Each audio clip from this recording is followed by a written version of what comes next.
It's like a six volt batteries. They're about 5 amps each.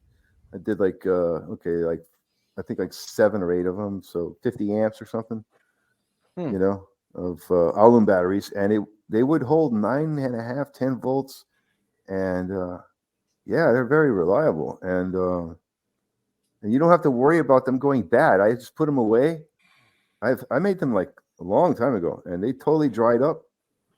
And I just wanted to see if they still worked, and I put water in them again, and bam, came right back. Wow, that's crazy. No issues. It worked like brand new again, like not like a lead acid where it would like you don't see the voltage or you don't see the current coming out of it. But you know, nothing like that. You see the current coming out just like it's brand new. The voltage is there like it's brand new. Like you don't see any decreases in anything. Well, I'd like to see a breakdown on your channel at some point. You know how you build them. Oh, I made a video on it a long time ago. Oh, you did? Yeah. Yeah. When you find it, post it in the private chat, and we'll go over it. If we, have time. Alum spice. That's all it was. I heated it up with hot water. I'm gonna take. Find the mic. Link mic. Yeah, it's this is a free for all today. Anybody who wants to present something, I'm interested in seeing everything. Like I said, I'm just interested in everything. So I also did the Hutchison. Next to Ernie there, you can see a bunch of the hydrogen bubbling up off of one of the coils right in the center, and then every so often you'll also see giant bubbles going up, shooting up as well. I did see one. Yep, I saw one there. It's just there. Yep. Yeah, so explain the difference between the tiny micro bubbles and the giant bubbles.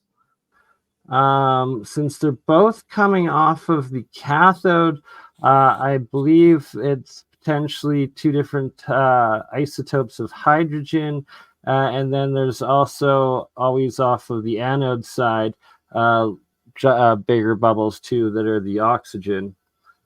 So you have both the anode and the cathode in the water. Yes, sir. And then, are you using just traditional multimeter probes, or what are you using? No, I just got it connected to the ends of a little USB wire, 5 volt cell phone charger. Oh, yeah, I see the coil there. Yeah, so sorry, it's a little cloudy. It's hard to make out exactly what's going on inside. That's why I just wanted to clarify it a little bit, because I'm very fascinated with this. The pure white cloud on like the left side there, that's from just a zinc sheet that I have as the anode, and that it's making the white monoatomic zinc that is that cloudy section clouding up the left half of the jar of reaction. Oh, so the cathode is just the USB wire, and then the anode is just the plate over there to the side. The anode is the positive, the cathode is the negative.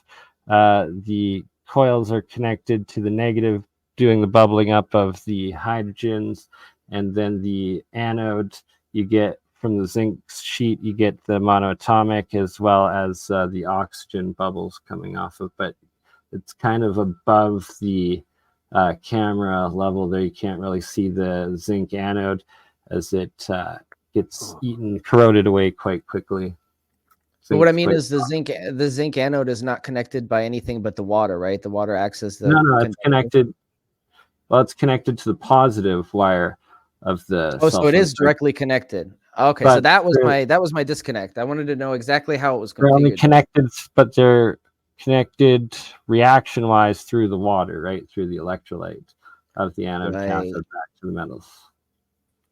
Okay, so I'm starting to build a little bit of a picture of what you got going on here. Yeah, we'll get back to, I guess, finally finishing off Bendini's transmutation, and then I'll give a little bit more of a, I guess, move the camera around to show what's going on in there. Sure. I'm going to actually play the video and take a quick 5-minute break if anybody wants to just take over for the, comments and all that. Bit before Star Wars, because we were looking for something that was unique in the marketplace, and just by accident, out of growing all these different seed materials, this is where Tom Bearden talks about where was the mine. Well, the mine was right here. Yeah. This was the mine. Huh. Everybody says, Digested well, rock. where's the mine? Where'd you get this stuff? Well, I wasn't going to tell them that I grew it, so that I had to get some special kind of rock or something, because I'm not trying to make anything mystical here. I'm showing you straight up front. This is how it was done. Well, in actuality, animals transmute materials all the time. Like Louis Kevron was nominated for a Nobel Prize for depriving chickens of calcium, and they produced eggs anyway. Of course. You see, when you heat something and you grow a seed material like this, what happens when you heat it and you fire it at that temperature is it transmutes it. Yeah. Anything can come out of here, like it says here. So you could never really tell what. No, we had to have it assayed, and if you look very closely, I pointed here with a black arrow that this material here produced gold underneath. Yeah, that is not pink gold. That is regular That's yellow regular yellow gold. 1 electron off. What do you mean 1 electron off? Well, when they do the analysis, he said that it was gold, but they haven't seen a gold like that. Huh. Okay, when they brought back the assay, then when they actually broke this down and flame tested it, and they looked at it under a microscope and everything, they said they never seen a black ruby with silver particles in it. And you can see, if you look very closely, this has very little fine silver specks in it. Yeah, you really need a microscope. Yes. Yeah. Hold on. And then it's red in color. It just looks black. Yes. And a good way to see that is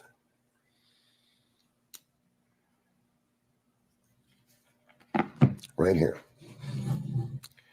See the gold color here? And then if you look at the side, you can see where it's transmuting the gold in veins here, as you said, Pat. It's little veins. Bring it down a little bit. It's little veins, and then this is ruby. This is actual red ruby. That just happens to be this material. See, and then what you do is you take this, after you take this off and you scrape it completely off, then you can get at this gold, and then when you go to scrape it with something, you can tell that it's gold because it's so soft that it just scratches very easy. When you know that this material is not scratching. So is any of that a slab of pure gold, or is just little bits of? No, it's just a layer of it. A layer of gold, okay. Yeah, it's just a layer of it that's combining with the material to form an electrical conductive. So that the question was, where's the mine? Because it was rich in the gold, or it was rich in the silver, or it was rich in zinc, or it was rich in gold. Well, the mine was right here. There's nothing to it. Yeah. It works exactly like your stomach. It's not a big mystery. Why it was a secret for so many years is beyond me. And that basically all came from the paperwork that John Sajeka had hidden away for many years. And he taught us exactly how to do this. How did he find out about it? Well, I can't say, because he would never answer that question. Yeah. Where he got it, or how he found it, or who it came from, or. Why do you think he had it as a secret for so many years? Well, because it's possible that if you seed the material just right, that you could produce gold, or you could produce, you could produce silver, you could produce zinc, you could produce, and it would be a fraction of the cost. I mean, what does some distilled water cost and some hydrochloric acid and a steel rod? Yeah. That's not how industry does this.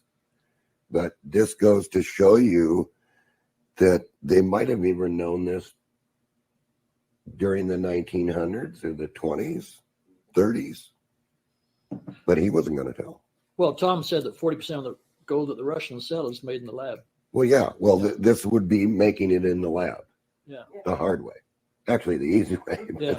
But you would say, you might be thinking to yourself, this is very hard to do because you got to wait the time, but no wine before it's time. Yeah. Do you know anything about monatomic gold or white gold? Or No. No. Never messed with it. Yeah. Heard about it, but never messed with it. You mean powdered gold? Yeah. White powdered gold. Yeah. Well, I do know that when you're making colloidal silver, that even though you have silver electrodes in there, the colloidal silver is gold in color. And when you're making colloidal gold, it's white. Right. So why would you want to make colloidal gold unless you were trying to do something with DNA? Sorry about that. Did you have something to say, Bernie?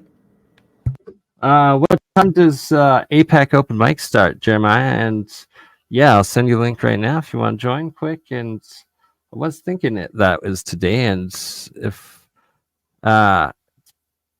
try to do a presentation there maybe a little bit once I get everything out here. Anyways, if APEC is going on today, we might do a little coverage of it. Yes, I didn't get an invite, obviously, because I'm not a part of their show, but yeah, we can cover a little bit if you guys want to. You can send all y'all the link if you want. It's the open mic, the Zoom one. Yeah, it's not by invite. You said for APEC? Yeah, APEC's not by invite. There's a link on their website. Yeah. Oh, yeah, I see. It's open Zoom today. Yeah. Yeah, we'll jump on there if you guys wanna do that. Oh yeah. Well, let's continue with Bendini explaining this transmutation. Yeah, and whenever you're ready for your presentation, let me know and I'll put you up. Okay, sounds good. What do you mean? Maybe you want to extend your DNA or something. Yeah. It's just something that I heard a while back. And gold and silver are right next to each other. Yes, they are. On the periodic table. Mm-hmm. Yeah.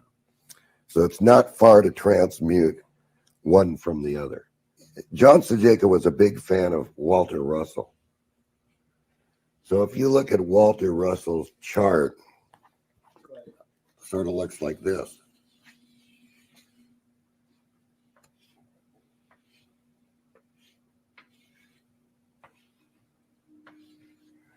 And then all the elements are in here. Right. And this is very different from the periodic table that we're taught. Right. So, you see, in this cycle here, right, you might have Cu here, which is going to be copper. Right. Right?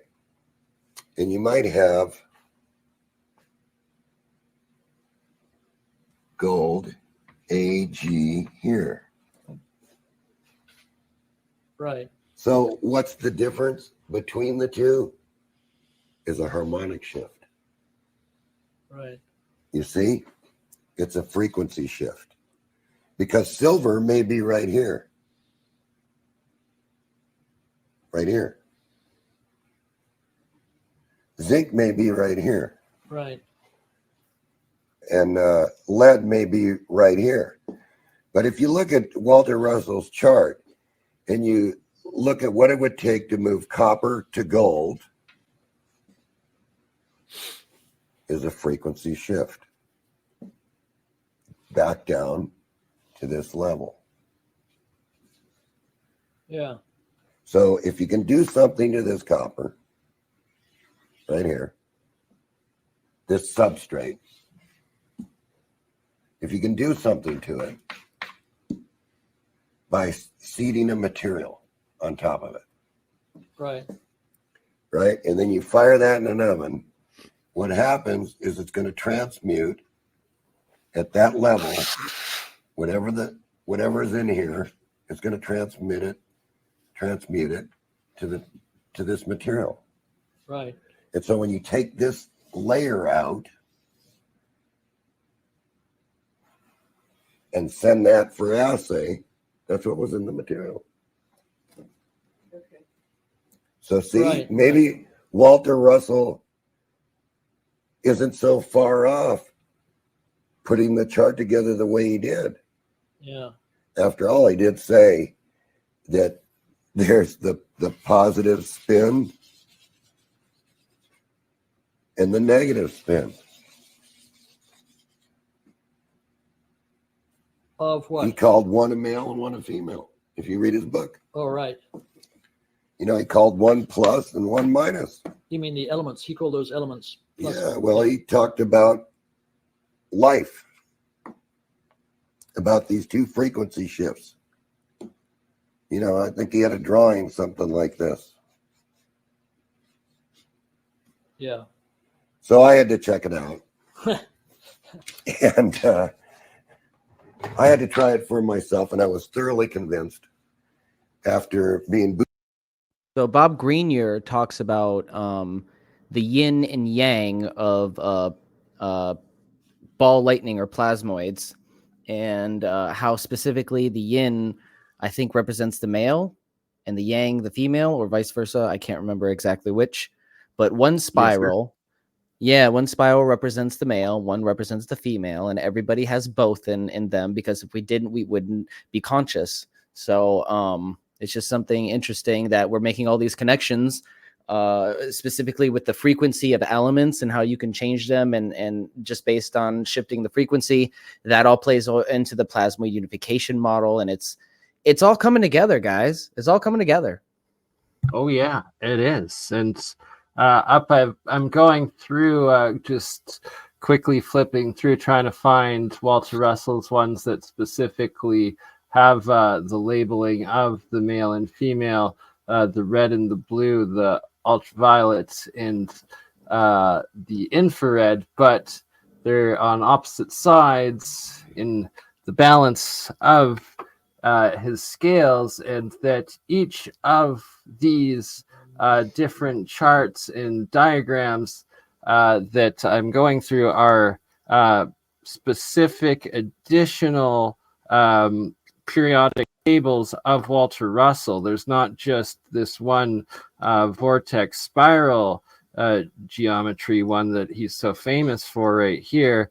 There's actually over 20 different octave diagrams of the periodic tables, including several of these ones that have been dubbed by some like the doorway or the arch tables as well, because they resemble the double or octave arch entrances to so many cathedrals, castles, and ancient sites.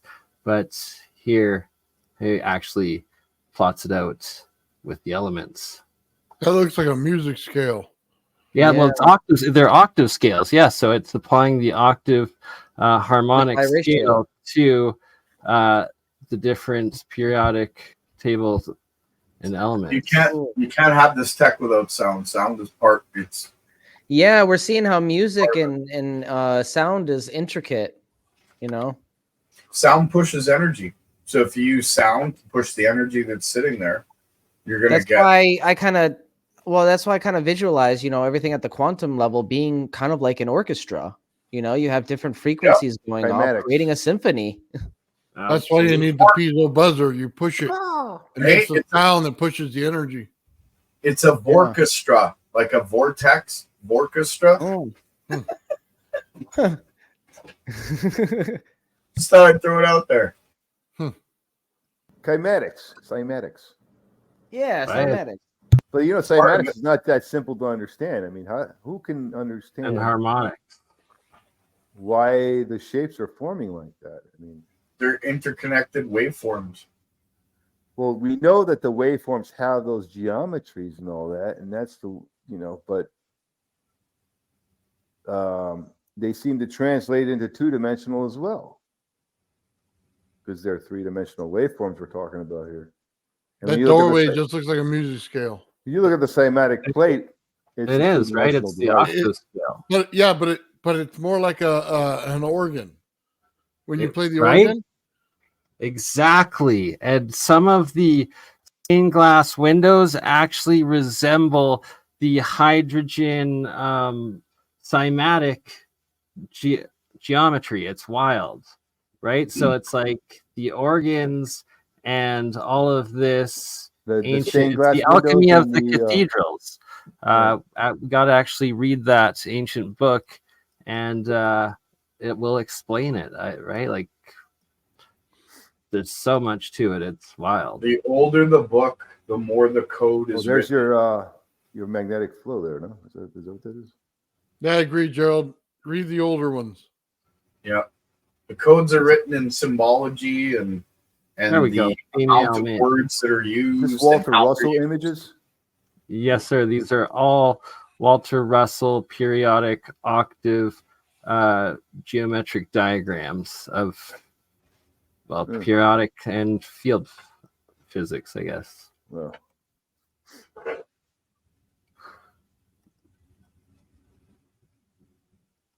He drew all these things? Oh, yes, sir. Every single one. There's actually like several hundred different diagrams that he's done. These are just the periodic and octave scale ones we're going through right now.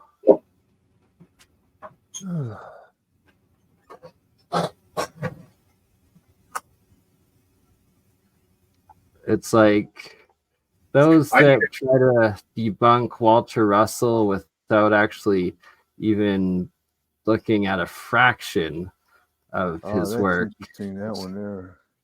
I need a copy of all these, Bernie. If you get me a copy of all these, I have an understanding of these that I can share with you, but I need to look on Wikipedia or something. Absolutely. I will create a Google Drive file for all of it and send y'all links to it. And then I'll do a breakdown and send it back to you. Appreciate it. There's something that I've seen in all these charts that all coincide with something I was researching. So let me put it together for you, and then I'll do what I can to send it to you right away. But I got a few things on the go, but I wrote it down on my book here, so it's. I feel you, brother. Appreciate it, and when you get her done, we'll look forward to it. Right? Darn straight. But it's Bernie, like I got a question for you. Copper and zinc. Did you put them together in one of your experiments? Yes, sir. That's what you're actually looking at right there. The coils are copper, and then the metal plate there is zinc. So copper cathode, zinc anode in that reaction. Very cool. I like how Walter Russell put all the elements on the periodic table on the sine wave. He said all of them are metals except for, was it carbon? The salts? No, even the salts are metals. Chloride is a metal. Sodium is a metal. They're all metals except for carbon. Hydrogen. Tonates. Hydrogen is a metal too. Oxygen. No, hydrogen was the one that wasn't, is what he said. It was carbon. It was carbon. I'll be back. Carbon? I'll be back. I got to step out for a bit. It was carbon. Sounds good. Yep. So what is it, Bernie? Is it carbon or hydrogen? It's not. Let's see right here. Yeah, I think it's hydrogen because it goes into these smaller sub-octaves with alphanon, betanon, and whatnot, I believe, right? There's helium, so hydrogen and everything. Whoa. No, Bendini was explaining that Walter Russell said that all of the... Oh, yeah. Sorry. All of them are metals except for one on the table that he created. Was it this one? Carbon has a zero field. Sorry. No, that was my intro video. It's okay. You got the rest of the Bendini one? Yeah, I can pull it up. Hold on. Was carbon the one with the zero field? Is that where I think it is carbon. Yeah. Yeah, they had a zero field to it. The rest of them had some sort of field. Get out of the hi-fi industry with this stuff, and we did do it. We were able to successfully prove that it was possible to build these room temperature semiconductors. Okay. Oh, real quick before I forget, what time is APEC? Because I want to make sure I go over a couple 8 minutes. 8 minutes, I guess. We got 8 minutes left. And sorry, No, just to get back to answer your question there, Nathan. So yeah, carbon right here, you can see it's at the 0 point, the equal on the, I guess which side? I'm telling you, I have an uncanny memory on one for side of it, specifics like and then this. the next side, on the opposite side, you have silicon as the next 0. Oh, is it and silicon? cobalt as the next one, and the next cobalt is a metal. And rhodium on the next. But there's also the hydrogen right there as the first one below carbon. But each of those being at the zeros or the equal points on the wave scale and the octave scale. That's interesting. Yeah, I think we'll just continue with this on, and I'll finish up. We'll do some APEC, and then after APEC, I'll finish up with whatever I had planned. It wasn't a lot. Sounds good. Appreciate it. Yeah. Oh, of course. So we'll just continue on with this. If you guys have anything to add, or you want to continue talking about anything before we go on to APEC, let me know, and we'll just interject, I guess. Use little bitty wires to transfer power. Okay, without any signal loss whatsoever, and no heating in the wire. And we were using 200-watt amplifiers, 300-watt amplifiers. And we also found out that it was possible to make a big substrate, say bigger than this disc here, about this size, that we could put the material in this stuff, which is like a plastic. And then we could take that stuff and put it between two copper plates like this, and we had a perfect capacitor, 3.9 microfarads. We're going back to this one here. Mm-hmm. What is this now? That's this material. That's okay. See, that's this material. This has been sanded off so you can see. Okay. So you just made it bigger physically. We made it bigger so you could see it. Right. So we could see it. Right. And then we would look at that material, and this material becomes something like a dielectric. It is a dielectric then. And then if you put it between these two plates, you get a capacitor. So we were able to build in a capacitance with the material into the crystal by putting these components, which were never seen or heard of, in the box, because they were bandsawed open and they didn't know what they were looking at, because they didn't know any such technology. Yeah, Has that one been bandsawed open? No, this one was broken open to check these jacks. And notice it's tuned. It's tuned between the grounds with this little coil here. Can you see that? Right here. Yeah. See, and then this ground connection was to the case like that. And that's the ground of the substrate underneath here. But in this block is this chip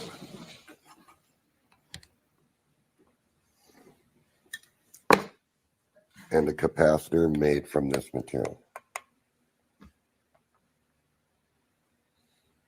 So therefore, since you don't know the technology, you can't comprehend it. Right. Because you can cut it day and night and try to figure out what it is. But when it's not electrical, the same way you know electrical, you're scratching your head a long time. In fact, to this day, they don't know. Yeah. And probably never will, and never know how to do it exactly. Even though you're showing the right. Even though I'm showing you. And just back You have to know what you're looking for. Yeah. Yeah. And that's one part that I can't give you. Right. You know, but I can talk about it. Right. Right. So, and I can tell you that it's based because Sajeka was very persistent on what Walter Russell said on this chart of elements. Because many times he would say,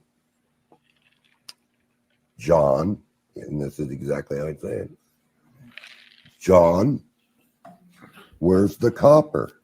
Well, it's right here. Okay, how many down is it? 3, 2. He said, now go down there and find gold.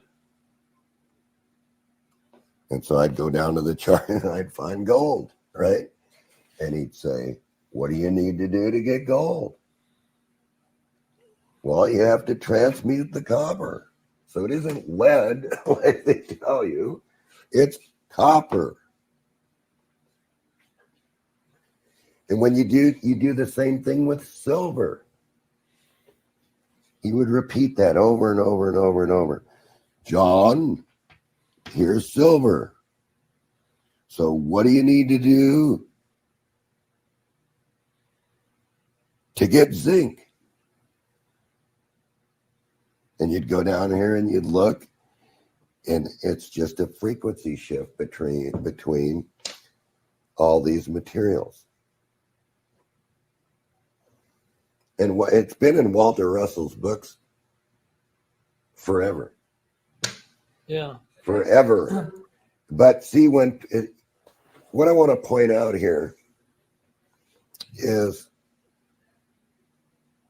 this doesn't make anybody a magician.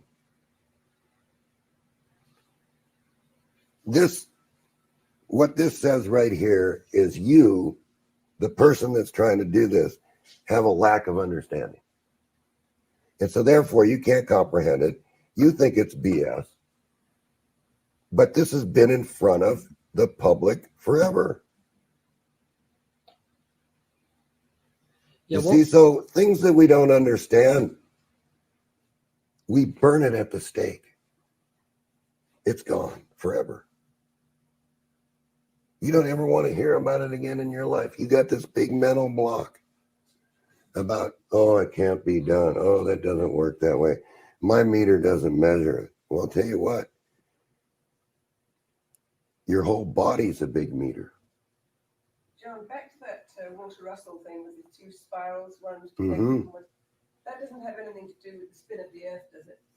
No. Okay. It had to do with what Walter Russell was shown when he was in that coma.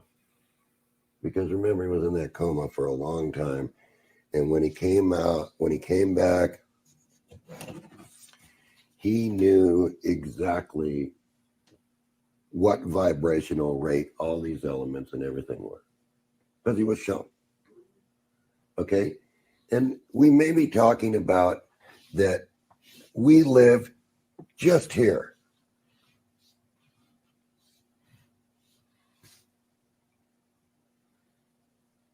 But all these other things are at different levels. And what I get from all this is what Walter Russell was talking about is all you have to do is change your vibrational rate and you move up to a whole new realm. Which is what some of the religions believe. Right, that's what some of the religions believe.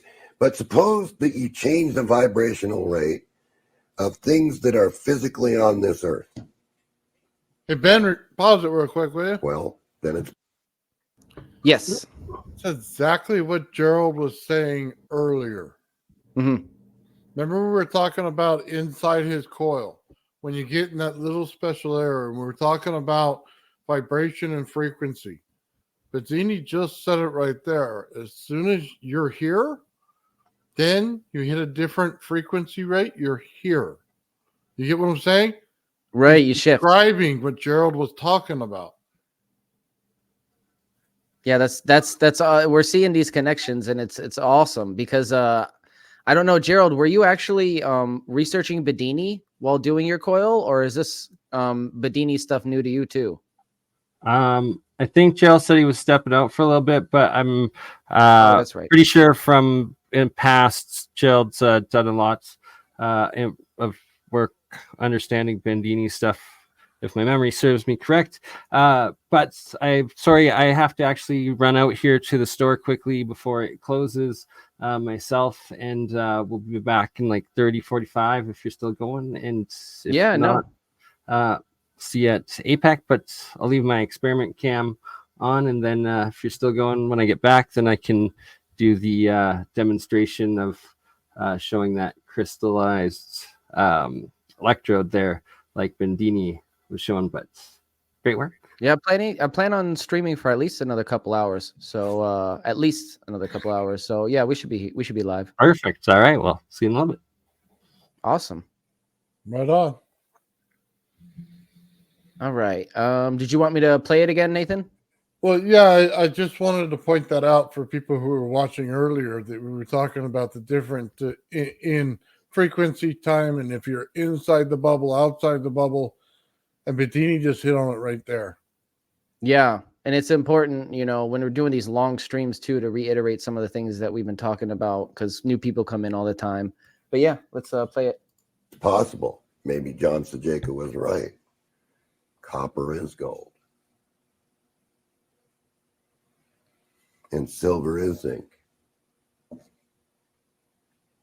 And platinum is antimony. Who knows? It would take a lifetime for a person to do all this. I did nothing mystical except study the science and understand the science. And now I'm telling you the science.